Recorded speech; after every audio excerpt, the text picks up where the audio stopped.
Terima kasih semua pembaca yang ada di depan. Ya, saya sengaja biar buku saya baik, ya, saya mengundang para pembaca yang terbaik. Ya, terima kasih bacaannya. Terima kasih juga hadirin semua masih tertarik pada diskusi yang cukup serius. Saya kira ini mahasiswa kita sangat bagus semangatnya ya dalam membedah buku. Dalam beberapa buku saya lihat juga sangat bersemangat dan yang hadir juga antusias sampai acara itu selesai. Terima kasih atas kesabarannya. Saya tidak akan mengulang yang sudah disampaikan dan saya tidak akan berpanjang lebar. Mungkin Anda semua juga sudah ingin bertanya atau mungkin ingin meninggalkan tempat. Kemungkinan kedua saya kira juga cukup besar. Pertama saya ingin sedikit menyinggung yang ditanyakan oleh Mas Zen ya. Dan yang lain nanti silahkan ditanyakan. Kenapa saya memilih Nabi ya? Kenapa tidak yang lainnya? Alasannya pertama adalah alasan akademik. Kata Nabi dalam bahasa Inggrisnya itu prophet itu sudah dibahas mulai dari tradisinya Weber. Ya, tradisinya Weber, kemudian sampai tradisi tahun 60-an post Weberian, dan terakhir itu guru besar dari UGM Pak Sartono itu masih memakai kata prophet ya. Dari semua millennium, mesianik dan pendekatan-pendekatan lain, yang paling mewakili saya kira adalah kata nabi atau kata prophet. Kenapa? Karena kata nabi ini dari sisi personal itu sangat kuat, dia mengandung karisma yang mendalam. Sedangkan kata Mesias, Mahdi, dan kalau di Jawa Eru Cokro itu pada level tertentu itu ada batasannya. Ya, baik batasan berupa pengikut, batasan karisma, dan juga analisis yang kurang berkembang saya kira. Tapi kalau kata Nabi itu sudah sejak lama oleh para sosiolog itu dipikirkan. Yang kedua itu saya memang bertujuan agar kita lebih memahami fenomena itu lebih adil lagi.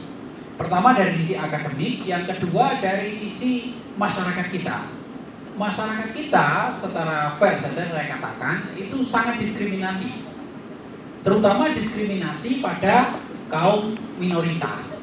Nah, termasuk nabi-nabi yang saya bahas di sini semuanya adalah nabi orang minoritas yang tidak mendapatkan tempat satu di dalam tata kenegaraan, di hadapan undang-undang mereka tidak punya perlindungan, mereka sangat lemah.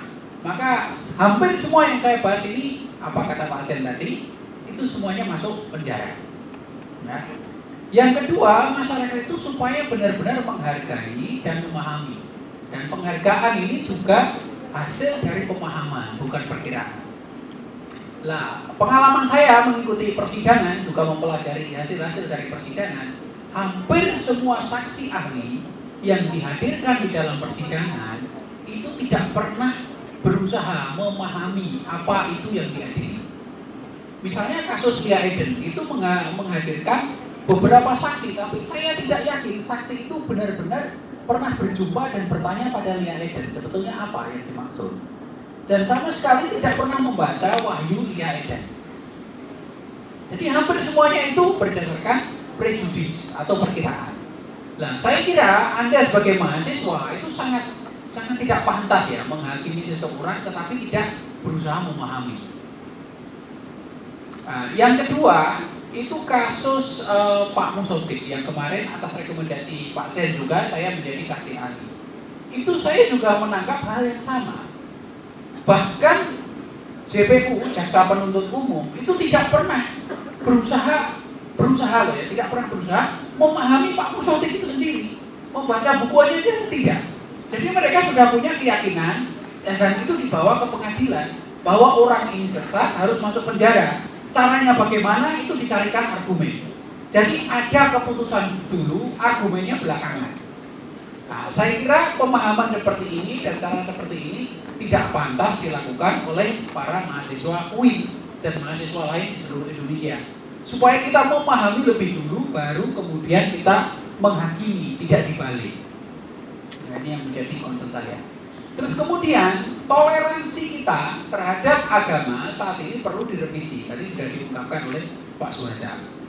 Jadi toleransi kita itu adalah warisannya Pak Mukti Ali, yang kemudian menjadi ideolog pemerintah Orde Baru, Pak Harto. Jadi Pak Mukti Ali dulu itu adalah dosen sini, kemudian diberi tugas menjadi Menteri Agama oleh Pak Soeharto. Pak Mukti Ali menerkenalkan istilah toleransi dan dialog antar beragama, yang kemudian sangat terkenal pameonya, yaitu agreement in disagreement. Nah, toleransi model seperti ini sudah harus direvisi. Pertama, toleransi seperti versi Pak Mukti Ali itu kurang pemahaman. Jadi kita tidak berusaha memahami, tapi cuma membiarkan saja. Yang kedua, Pak Mukti Ali tidak membicarakan tentang proteksi, yaitu tentang perlindungan. Padahal di Indonesia ini banyak sekali kaum lemah, terutama nabi-nabi yang masuk penjara, itu tanpa proteksi. Bahkan masyarakat di sekitarnya ketika gubuk Lia di Megamendung itu dibakar, masyarakat sekitarnya itu tidak berusaha dengan sekuat tenaga melindungi, dibiarkan itu terbakar. Begitu juga dengan kasus Gavatar di Mempawah dan lain-lain. Itu masyarakat sekitar juga tidak berdaya, paling cuma menyembunyikan orang-orang yang diburu oleh kaum yang yakin bahwa dirinya paling benar, gitu ya. Sehingga mereka benar-benar diburu. Setelah itu habis diburu, bukannya menghukum yang memburu, tetapi yang diburulah yang dimasukkan penjara dan diadili karena dianggap sesat dan menyesatkan. Nah, hadirnya buku saya ini, saya harap kata Nabi itu bisa mewakili kita semua supaya kita lebih memahami fenomena itu, dan itu sangat urgent bagi bangsa Indonesia. Saya kira itu ya, supaya teman-teman semua silahkan bertanya dan silahkan berdiskusi. Mumpung ada banyak expert di sini, tidak hanya saya tapi pembaca sekalian, saya yakin punya banyak perspektif. Saya kira begitu. Selamat berdiskusi. Assalamualaikum warahmatullahi wabarakatuh.